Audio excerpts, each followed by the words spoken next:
Welcome all. आज एक हम न्यू टॉपिक करने जा रहे हैं जो है cash flow statement.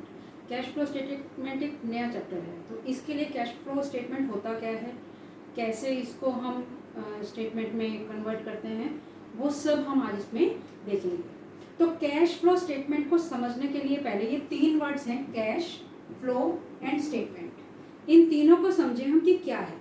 Cash, cash क्या होता है? मनी। कैश क्या होता है? मनी, जो एक लिक्विड अमाउंट होती है, हमारी कैश होता है, हमारे पास पैसा होता है, उसको बोलते हैं कैश। फ्लो, फ्लो का मतलब अगर हम समझें, अगर हम हिंदी में समझें कि फ्लो का मतलब क्या होता है? बहना, बहना। तो जो चेंज हो रहा है, अगर हम एक बात करें कि एक पॉन्ड में, तालाब में पानी रुका हुआ है, तो उसका मतलब फ्लो नहीं है। नदी का पानी जो चेंज हो रहा है, जो बह रहा है, उसको हम फ्लो बोल सकते हैं। टैप पानी चल रहा है तो वो फ्लो चल रहा है हमारे पानी का। तो कैश का फ्लो, जो हमारा कैश में होने वाले चेंजेस, जो बदल रहा है, बदलाव को बोलते हैं फ्लो। स्टेटमेंट एक डॉक्यूमेंट है। स्टेटमेंट क्या होता है? डॉक्यूमेंट होता है। तो इस तीनों वर्ड से हमें समझ में आया कि कैश में होने वाले चेंजेस का डॉक्यूमेंट। अगर हम बात करें तो चेंजेस होना, क्या चेंज क्या होना है कैश में? चेंजेस। तो चेंज ऐसा नहीं है कि हम एक साल का जो स्टेटमेंट ले रहे हैं उसके अकॉर्डिंग हम चेंजेस देख रहे हैं। तो उसके लिए हमें चेंजेस को देखने के लिए कम से कम 2 एंट्रीज हमें चाहिए। तो हम 2 ईयर्स का, 2 ईयर्स का हम चेंजेस देखते हैं कि कैश में क्या चेंजेस आए हैं, क्या फ्लो चल रहा है कैश का। तो प्रीवियस ईयर और करंट ईयर का अगर हम स्टेटमेंट बना रहे हैं तो 2 सालों का स्टेटमेंट में हमारे पास एक कैश के फ्लो का क्या डॉक्यूमेंट है, वो हम सारा यहाँ पर करेंगे। तो उसके लिए एक स्टेटमेंट बनता है, एक डॉक्यूमेंट बनता है। उस डॉक्यूमेंट्स में क्या क्या हम एंट्रीज को फिल करते हैं वो देखते हैं। तो डॉक्यूमेंट्स का एक पर्टिकुलर फॉर्मेट है। फॉर्मेट क्या है कि एक पर्टिकुलर एंड 2 कॉलम्स।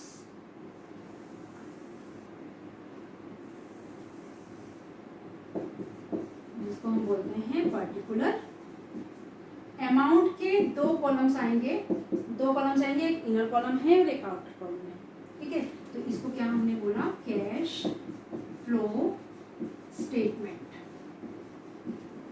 देखिए, ये 3 तरह की एक्टिविटीज से इसको किया जा सकता है। कौन कौन सी एक्टिविटीज है? Number 1, cash flow from operating activities. Cash flow from operating activities, ये ऑपरेटिंग एक्टिविटीज को होता है। ऑपरेटिंग एक्टिविटीज क्या है वो अभी हम पहले हम स्टेटमेंट को समझ लें, फिर हम बताते हैं। जिसको हमने ए डिनोट किया। बी होता है cash flow from investing activities. ये क्या है? Cash flow from investing activities. ये हमारी यहाँ पर आ गई। इसी को कंटिन्यूशन में करते हुए हम यहाँ पर एक बना रहे हैं, cash flow from financing activities.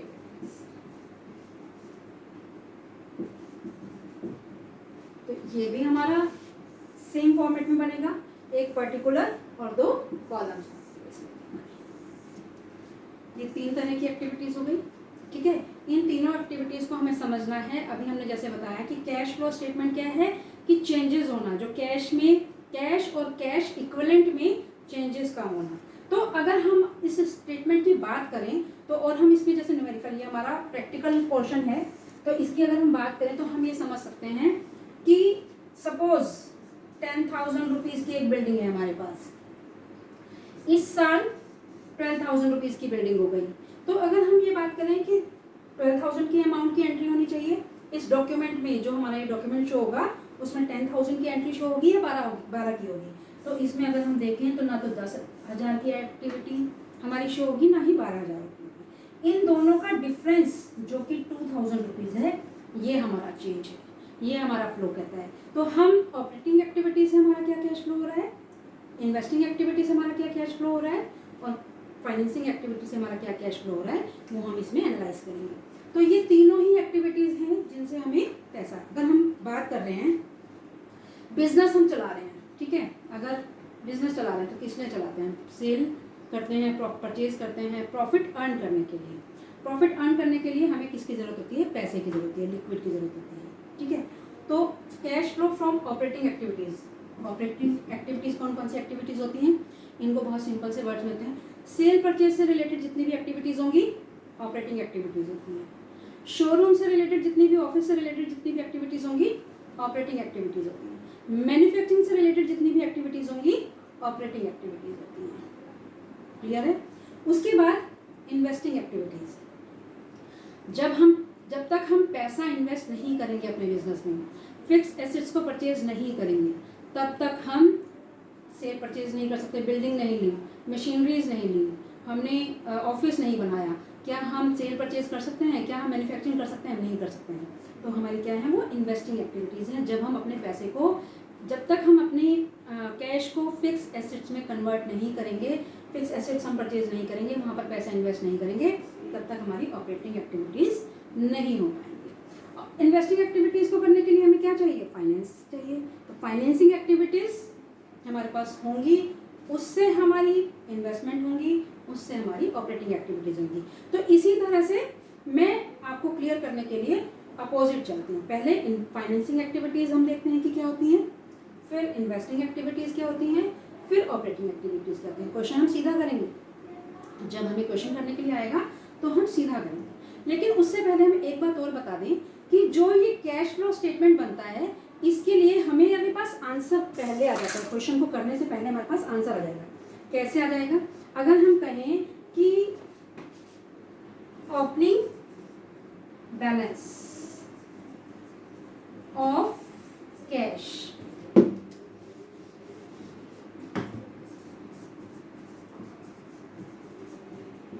Opening balance of cash और कैश इक्विवेलेंट। अब कैश और कैश इक्विवेलेंट से क्या मतलब है? कैश क्या होता है और कैश इक्विवेलेंट क्या होता है? देखो, जो कैश के इक्विवेलेंट है वो भी, उसको भी हम कैश की ही एक्टिविटीज मानते हैं। जैसे कैश तो हमारा कैश है। बैंक बैलेंस, जो हमारे बैंक में पैसा पड़ा हो, उसको भी हम अपना कैश के इक्विवेलेंट ही उसको काउंट करते हैं। एक होता है मार्केटेबल सिक्योरिटीज। मार्केटेबल सिक्योरिटीज भी हमारी कैश इक्विवेलेंट होती हैं। मार्केटेबल सिक्योरिटीज क्या होती हैं? जब हमने मान लो शेयर्स ले लिए, कुछ पैसा हमने इन्वेस्ट कर दिया, तो हम उस कंडीशन पर लेते हैं कि हम विद इन 48 आवर्स, 48 घंटों के अंदर अंदर हमारी जो है मार्केटेबल सिक्योरिटीज कैश में कन्वर्ट हो जाएंगी, हमें कैश उससे मिल पाएगा।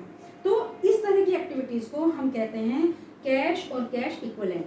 तो ओपनिंग बैलेंस ऑफ कैश और कैश इक्विवेलेंट अगर कंपनी के पास कितना है, सपोज हम करें कि ये 11,000 है,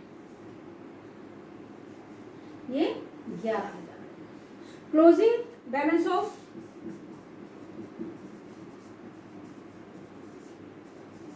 कैश और कैश इक्विवेलेंट सपोज 15,000 है, ठीक है। तो ओपनिंग बैलेंस तो हमारे पास था 11, क्लोजिंग है हमारे पास 15, तो कितने का इंक्रीज हुआ, कितना हमारा फ्लो हुआ? 4,000 रुपीज का।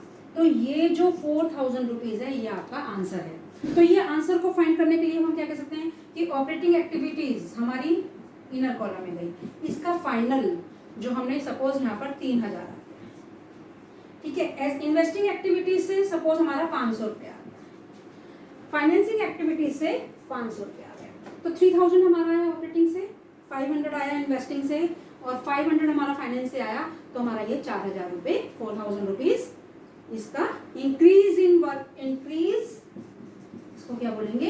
Increase in cash in flow. हमारा कैश का फ्लो कितना हुआ? 4,000 रुपीज। कैसे हुआ?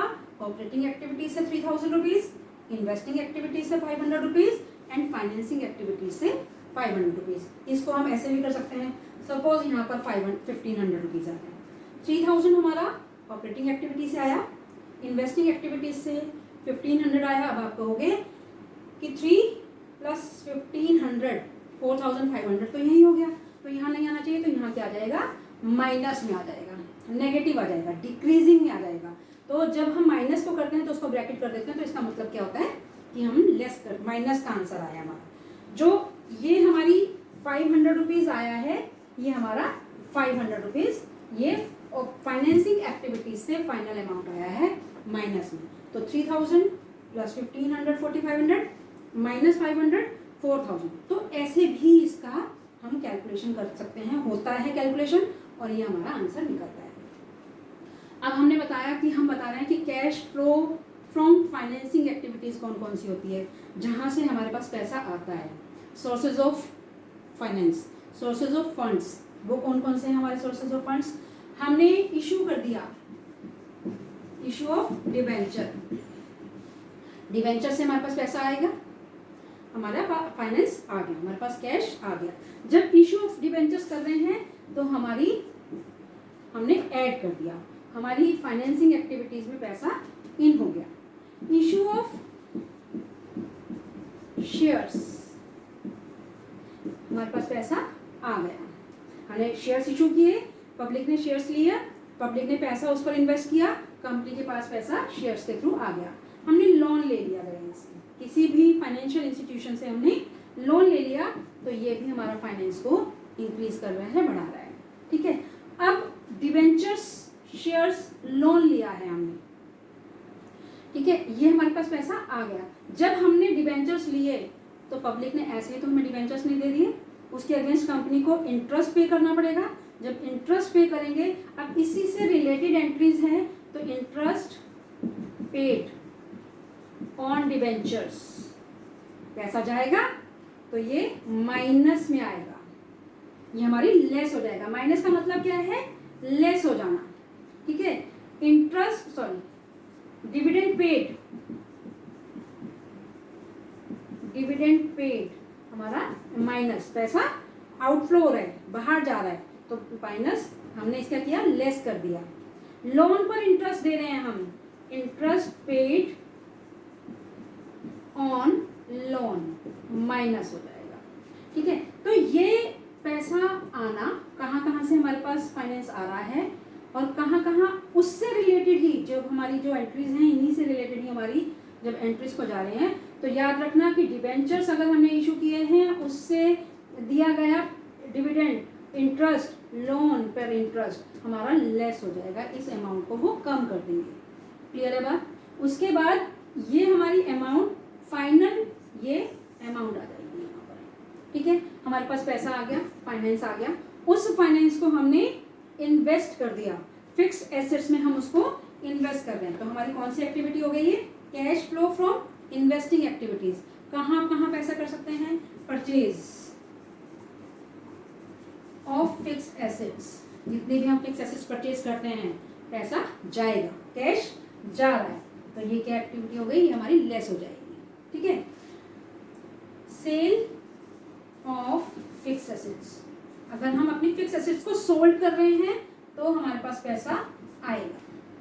ठीक है, अब हम यहाँ पर इशू कर रहे हैं, हमारे पास पैसा है, हम उस पैसे को इन्वेस्ट करना चाह रहे हैं, कहीं पर भी पैसा इन्वेस्ट कर रहे हैं, हम एफडी पर पैसा इन्वेस्ट कर रहे हैं, किसी कंपनी की हम लोग कोई कंपनी परचेज करती है, शेयर्स परचेज कर रही है, तो अगर शेयर कर रही है, अगर पैसा इन्वेस्ट कर रही है, इन्वेस्टमेंट कंपनी कर रही है, तो पैसा जा रहा है। लेकिन इससे आने वाला पैसा, इन्वेस्टमेंट क्या हो सकता है, हमने किसी कंपनी के डिवेंचर्स ले लिए, हमने किसी कंपनी के शेयर्स ले लिए, हमने किसी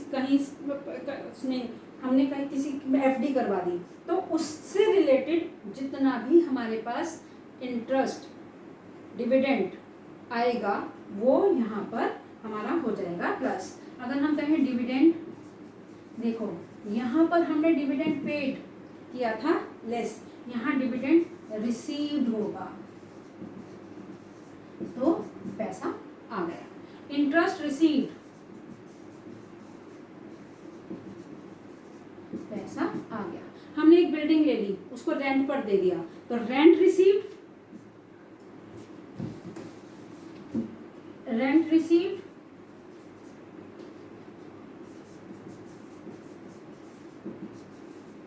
पास पैसा आ गया।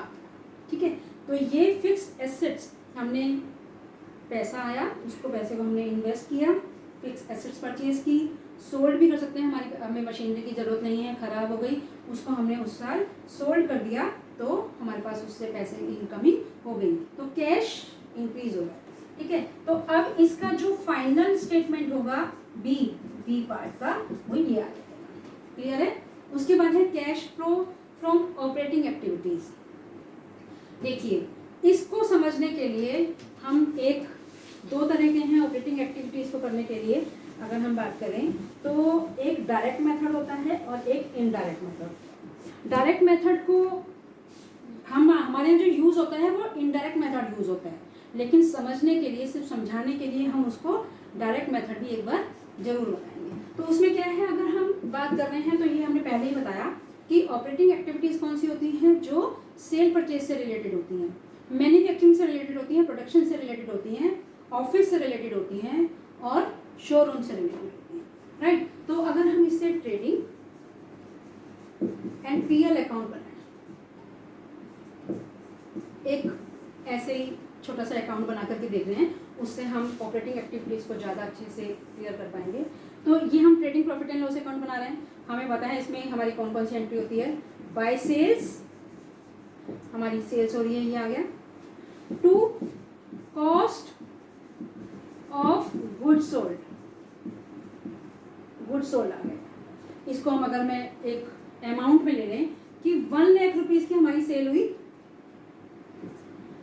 Cost of goods sold suppose 60,000 आया, तो हमारा ग्रोस प्रॉफिट कितना हुआ, 40,000 रुपीज, ठीक है। 40,000 रुपीज हमारा ये आया।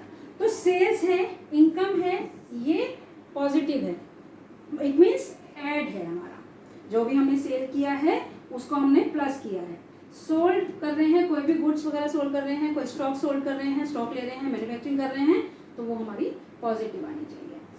और कॉस्ट ऑफ गुड्स सोल्ड, हमारे पास से पैसा जाएगा। कॉस्ट ऑफ गुड्स सोल्ड क्या है, जो हमारे एक्सपेंडिचर्स होते हैं उनको कॉस्ट ऑफ गुड्स सोल्ड करते हैं। परचेजेस कर रहे हैं हम, वेजेस कर रहे हैं, कैरेज दे रहे हैं, एक्स्ट्रा एक्सपेंसेस, डायरेक्ट एक्सपेंसेस कर रहे हैं, उन सबको हम यहाँ पर माइनस कर देते हैं, ठीक है। तो ये हमारा क्या एक्टिविटीज होगी, लेस होने की activity. Sales add and cost of goods sold less हो जाएगा। अब अगर ये हमारा ट्रेडिंग बन गया, ये 40,000 की एक्टिविटी जो हमारा ग्रोस प्रॉफिट है ये कैरी डाउन होता है by gross profit, brought down करेंगे हम, ये हमारी एंट्री यहाँ पर आएगी। ना हम इसको प्रॉफिट करते हैं, ना हम इसको ऐड करते हैं, ना हम इसको लेस करते हैं। क्यों नहीं करते हैं, तो दोनों का बैलेंस है, प्रॉफिट है। प्रॉफिट हम ना तो हमारे पास से पैसा जा रहा है ना आ रहा है, जो आया वो हमने कर दिया और जो गया, जो आउटगोइंग हुई, उसको हमने यहाँ पर लेस कर दिया। ये हमने ये ले लिया। अब प्रॉफिट एंड लॉस अकाउंट के से रिलेटेड जितनी हमारी सेल्स से रिलेटेड होती हैं, जो हम सेल्स को प्रमोट करने के लिए एंट्रीज करते हैं, for example to salary, to commission, to stationery, to advertisement, to depreciation, ये सपोज हमारी एंट्रीज है, ठीक है। और इसके अकॉर्डिंग हमारा नेट प्रॉफिट अगर आ गया 40,000 है, सपोज हम कह रहे हैं कि सैलरी हमारे यहाँ पर 4,000 रुपीज़ सैलरी दी हमने, ठीक है। कमीशन दिया हमने 2,000 रुपीज़, ओके। एंड स्टेशनरी है हमारी 4,000 रुपीज़ की। एडवर्टाइजमेंट हो गए हमारे 10,000 रुपीज़ के।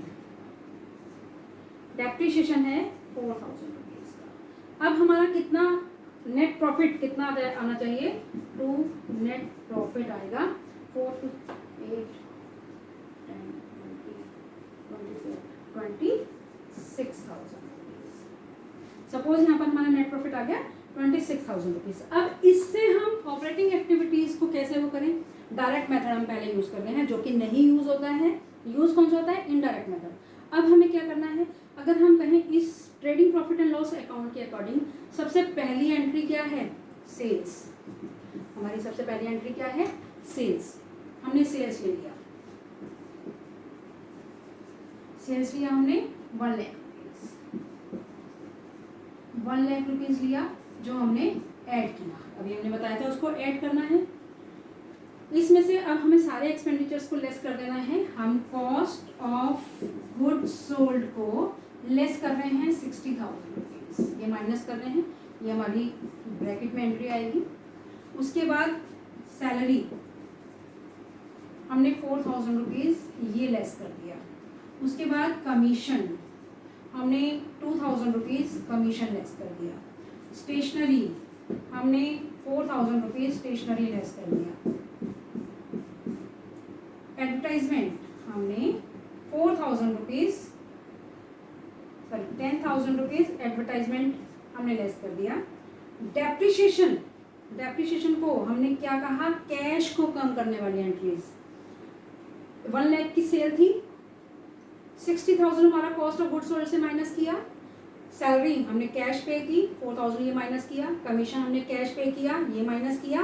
स्टेशनरी कैश पे किया होगा, ये माइनस किया। एडवर्टाइजमेंट पर कैश खर्चा किया है, वो माइनस किया। क्लियर? तो अब हमारा जो नेट प्रॉफिट आना चाहिए वो कितना, क्योंकि डेप्रिशिएशन हमारा कैश एक्सपेंडिचर नहीं है, ये हमारा नॉन कैश एक्सपेंडिचर है। तो नॉन कैश एक्सपेंडिचर है, हमारे पास से कैश गया नहीं, तो इसलिए हमने यहाँ पर लिया नहीं। जो कैश एक्सपेंडिचर है उनको माइनस कर दिया जाएगा, कैश इनकम है उनको ऐड कर दिया जाएगा। अगर हम अभी देखें तो हमारा कितना आ रहा है नेट प्रॉफिट, 1 लाख में से 60 गया, 40, 36, 34, 30, 30 माइनस 10,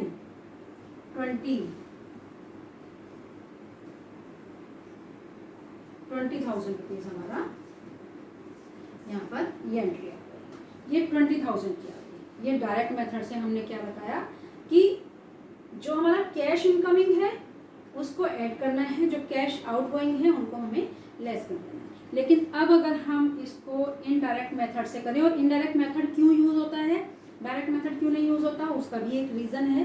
क्योंकि इनडायरेक्ट मेथड आपका trading profit and loss account या बैलेंस शीट दोनों में से कोई भी एक दिया हुआ होगा तो आपका ऑपरेटिंग एक्टिविटीज़ हो जाएंगी, आप कैश फ्लो स्टेटमेंट को बना पाओगे। लेकिन अगर आपको डायरेक्ट मेथड से करना है तो बैलेंस शीट अगर दे दी जाए, trading profit and loss account नहीं दिया जाए तो आप नहीं कर पाओगे, ठीक है, क्योंकि उसमें हमारे एक्सपेंडिचर्स नहीं आते। लेकिन अगर हम बैलेंस शीट की बात कर रहे हैं तो वो अभी आपको समझ में आ जाएगा जब मैं आपको इनडायरेक्ट मेथड बताऊंगी कि कैसे इनडायरेक्ट मेथड से हम ऑपरेटिंग एक्टिविटीज़ को लेते हैं इसमें।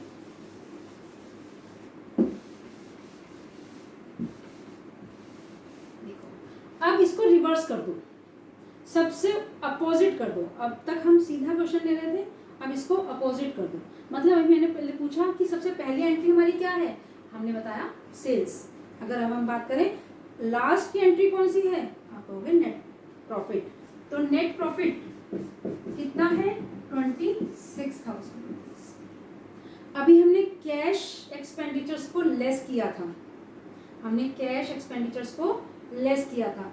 अब अगर हम बात करें तो नॉन कैश एक्सपेंडिचर्स को ऐड कर दो। अगर अभी हम बात कर रहे हैं तो नॉन कैश एक्सपेंडिचर्स को ऐड कर दो। तो हमने इसमें डेप्रिशिएशन ऐड कर दिया 4,000, ठीक है। तो ये हमारी ऑपरेटिंग एक्टिविटीज मीन्स कि जितने भी हमारे नॉन कैश एक्सपेंडिचर्स होंगे उनको हम ऐड करेंगे। नॉन कैश एक्सपेंडिचर्स कौन कौन से होते हैं, डेप्रिशिएशन है, बहुत कम होते हैं लेकिन हाँ होते हैं। अब उनको अगर समझें तो कैसे, डेप्रिशिएशन नॉन कैश एक्सपेंडिचर है, एक फिक्स एसेट्स में होने वाली डिमिनिशिंग वैल्यू, कम होने वाली वैल्यू, ठीक है। Preliminary expenditure return of, preliminary expenditures क्या होते हैं, अगर हम बात करें प्रिलिमिनरी एक्सपेंडिचर्स क्या होते हैं, जो हमारे रिटर्न ऑफ होंगे। इसको अगर हम समझें तो प्रिलिमिनरी एक्सपेंडिचर्स जब बिजनेस स्टार्ट होने से पहले के खर्चे, मतलब प्रारंभिक व्यय, स्टार्टिंग में जो हमने खर्चे किए हैं उनको बोलते हैं प्रिलिमिनरी एक्सपेंडिचर्स। अब वो जो प्रिलिमिनरी एक्सपेंडिचर्स हैं वो हमने स्टार्टिंग में कर दिए, लेकिन हम उसको धीरे धीरे धीरे धीरे प्रॉफिट एंड लॉस अकाउंट में से राइट ऑफ कर रहे हैं, रिटर्न ऑफ कर रहे हैं, तो बोलते हैं प्रिलिमिनरी एक्सपेंडिचर्स। तो अगर हम देखें तो ये तो हमने खर्चे पहली बार कर दिए। अब ये हर साल तो खर्चे नहीं होते हैं, जब खर्चे नहीं होते लेकिन हम पीएल से चार्ज कर रहे हैं तो पीएल का हमारा प्रॉफिट तो कम कर रहा है लेकिन हमारे पास से कैश कहीं नहीं जा रहा है, तो इसलिए इस एंट्री को भी हम ऐड कर देते हैं। क्लियर? इसके बाद आएगा goodwill right of, return of. अगर हम बात करें गुडविल रिटर्न ऑफ क्या है, सपोज हमारे पास गुडविल बैलेंस शीट में पिछले साल 1 लाख थी, इस साल अगर हमारी 80,000 आएगी तो हम गुडविल को बेचते तो नहीं है ना, गुडविल को हमने कहीं सेल नहीं किया, लेकिन हम क्या करते हैं धीरे धीरे उसको राइट ऑफ करते रहते हैं। तो गुडविल रिटर्न ऑफ भी हमारा ऐड हो जाएगा। क्लियर है? तो जितने भी हमारे नॉन कैश एक्सपेंडिचर्स होंगे उनको हमें यहाँ पर ऐड करना है। और कैश एक्सपेंडिचर अगर हम डायरेक्ट मेथड से करते हैं तो कैश एक्सपेंडिचर को हमें लेस करना है। क्लियर? तो ये हमारी 3 तरह की एक्टिविटीज़ थी। इन तीनों तरह की एक्टिविटीज़ से हमें ये पता चलता है कि हमारा कैश फ्लो कितना है, कंपनी का कैश फ्लो कितना आ रहा है। तो कैश फ्लो कभी भी हमने अभी भी जैसे बताया कि कंपैरिजन है 2 स्टेटमेंट का, 2 ईयर की बैलेंस शीट का। तो जब हम कंपैरिजन करते हैं कि पिछले साल से इस साल हमारा कैश फ्लो क्या है, इंक्रीज है या डिक्रीज है। इंक्रीज है तो increase in cash inflow and decrease है तो डिक्रीज इन कैश इनफ्लो हम फाइंड कर देते हैं। क्लियर है बच्चों? Thank you very much.